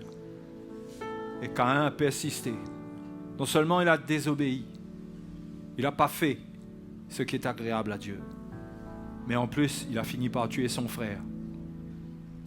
Le mal a fini par prendre le dessus sur sa vie totalement. Mes frères et mes sœurs, il faut mener le bon combat de la foi pour qu'au lieu de tuer notre prochain, nous donnons notre vie pour lui. Caïn n'a pas été capable de produire cette œuvre. Abel, lui, il était déterminé à faire la volonté de Dieu, même si son frère n'était pas d'accord. Cela lui a coûté de mourir. Il est devenu un modèle de Jésus, un type de Jésus-Christ qui allait donner sa vie pour l'humanité. Quel témoignage voulons-nous rendre, mes frères et sœurs? Quel témoignage voulons-nous rendre avec notre vie? Quel est le parfum qui se dégage de nous? Des gens qui obéissent à leur conscience par le Saint-Esprit et qui donnent leur vie. Qui donnent leur vie. Parfois, notre conscience nous parle et on ressent qu'on a besoin de faire quelque chose pour quelqu'un. Le Saint-Esprit nous parle. Pourquoi notre conscience? Parce que le Saint-Esprit nous montre que qu'est-ce qui est juste et qu'est-ce qui n'est pas juste par notre conscience. Qu'est-ce qui est juste, qu'est-ce qui n'est pas juste. Et là, on ressent qu'on a besoin de faire quelque chose. On a besoin de prier pour lui, on a besoin de faire un geste. Et quand on obéit, on est en train de marcher par l'Esprit. Et on a la vie et la paix. Alléluia. On a la vie et la paix. Oui, faisons ce que Dieu nous met à cœur. Alléluia. Obéissons au Seigneur. Obéissons à l'Esprit de Dieu dans notre conscience. Obéissons. Alléluia. Merci Seigneur. Ton nom soit glorifié. Ton nom soit glorifié. Gloire à Jésus. Gloire à Jésus. Alléluia. Merci Seigneur. Merci. Sois glorifié Jésus. Pardonne-nous tout endurcissement à la voix de ton esprit. Comme ta parole nous le dit aujourd'hui, si vous entendez sa voix, n'endurcissez pas vos cœurs. Oui, Seigneur. Merci d'attendrir les cœurs ici, alors qu'il y a une repentance. Que les cœurs soient purifiés d'une mauvaise conscience, purifiés de l'iniquité qui est venue dans ce cœur pour fausser la conscience. Je prie au nom de Jésus. Merci Seigneur pour ta grâce. Merci de te révéler. Sois béni Seigneur. Sois béni, alléluia. Gloire à Jésus. Gloire à Jésus. Alléluia. Attachez-vous à la parole de Dieu. Attachez-vous, comme l'Épître aux Hébreux dit, de s'attacher aux paroles que nous avons entendues de peur d'être emportés loin d'elles. S'attacher aux paroles que nous avons entendues de peur. Hébreux chapitre 2, verset 1. Pour lire ça chez vous. De peur d'être emporté loin d'elle. Un chrétien peut être emporté loin de la parole de Dieu. Il faut s'attacher à elle comment?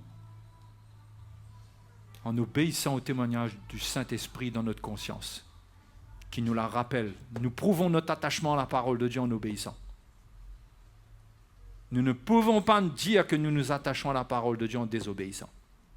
Nous nous détachons d'elle si nous n'obéissons pas. Par le Saint-Esprit qui parle à notre conscience. Soyez sensibles à votre vie parce qu'il faut la garder dans la main du Seigneur. Il ne faut pas juste dire Jésus a dit ma vie d'un personne ne nous ravira de ma main. Vous savez, tous ceux qui défendent cette doctrine. Parce que Jésus a dit, c'est vrai que Jésus a dit ça, mais c'est vrai aussi, il faut rester dans sa main. Et Jésus a parlé aussi des loups qui ravissent les brebis. Donc, dans le même passage, Jean chapitre 10, on a tendance à regarder que la brebis qui est dans la main du Seigneur, personne ne la volera. Mais pourtant, Jésus dit dans le même passage que le loup peut ravir les brebis. Vous voyez comment c'est les choses? Attachez-vous à la saine parole du Seigneur. Et on ne va pas nous vanter, mais écoutez-nous. Écoutez-nous. On va vous enseigner les bonnes choses du Seigneur. Ouais. Et vous arriverez à bon port. OK? C'est bon? Vous êtes heureux? Quoi de plus quand on a la parole du Seigneur, on est heureux? Vous êtes heureux. Mais Jésus a dit, pourvu que vous les pratiquez. Hein? Pourvu que vous les pratiquez, le bonheur, c'est pas juste dire, waouh, j'ai une lumière ce matin. Tu vas faire quoi avec cette lumière? Tu vas la mettre sous la table quand tu rentres chez toi? Il faut la vivre. Voilà. Ok, que le Seigneur vous bénisse. On dit au revoir à tous nos amis et nos frères et sœurs, hein, qui sont avec nous. Que le Seigneur vous bénisse.